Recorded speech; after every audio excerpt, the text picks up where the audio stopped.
Très heureux d'être ici aujourd'hui. Très heureux et je débuterai en disant il était temps. Il était temps que la CMM remplisse sa mission première qui était d'aboutir avec ce plan d'aménagement. Et je dirais aussi, et je veux souligner la présence de Massimo Iezzoni qui est ici, ainsi que vous. Je voudrais souligner le travail qui a été fait et ce qui est en train de se produire dans la communauté d'affaires, c'est que pour la première fois, la communauté d'affaires semble savoir que la CMM existe.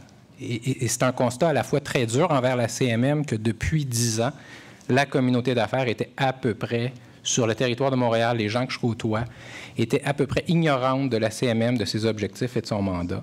Et que ce qu'on est en train de réaliser peut-être au travers de cet exercice, c'est de montrer à la communauté d'affaires, de montrer probablement aux Montréalais et aux gens de la communauté métropolitaine que la CMM peut agir et peut modifier ou orienter l'aménagement urbain et le développement. La Chambre appuie ce qui a été proposé. La Chambre appuie le plan.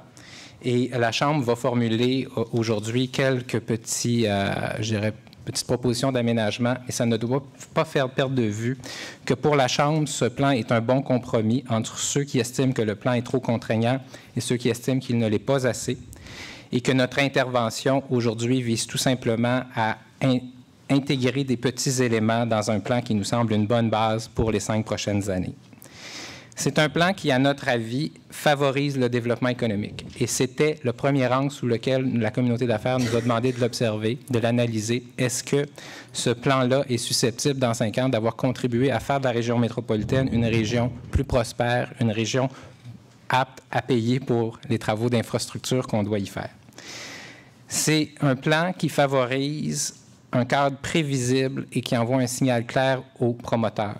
Et en soi, c'est très bénéfique. La communauté d'affaires est toujours mal servie par un environnement incertain, un environnement fluctuant, un environnement arbitraire pour prendre ses décisions d'affaires. Et de ce point de vue-là, l'adoption d'un plan et la façon dont ce plan est formulé lance des signaux clairs et bénéfiques. Deuxièmement, la densité est considérée par le milieu d'affaires et la Chambre de commerce comme étant bénéfique. La densité réduit les coûts d'abord en termes de déplacement, en termes de congestion éventuellement, améliore la productivité, réduit les coûts liés à la construction des infrastructures requises par le manque de densité et son corollaire, l'étalement urbain. C'est un plan qui favorise une meilleure fluidité des transports, ce qui est très bénéfique.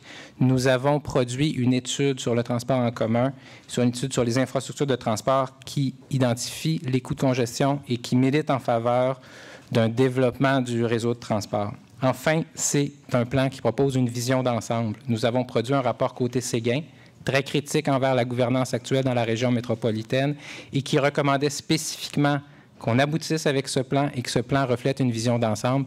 C'est ce qu'il fait. Je crois que vous recevrez M. Côté, M. Séguin. Je ne mettrai pas des mots dans leur bouche, mais notre lecture de ce rapport que nous avions commandé, c'est qu'il recommandait d'aller dans la direction où le plan va.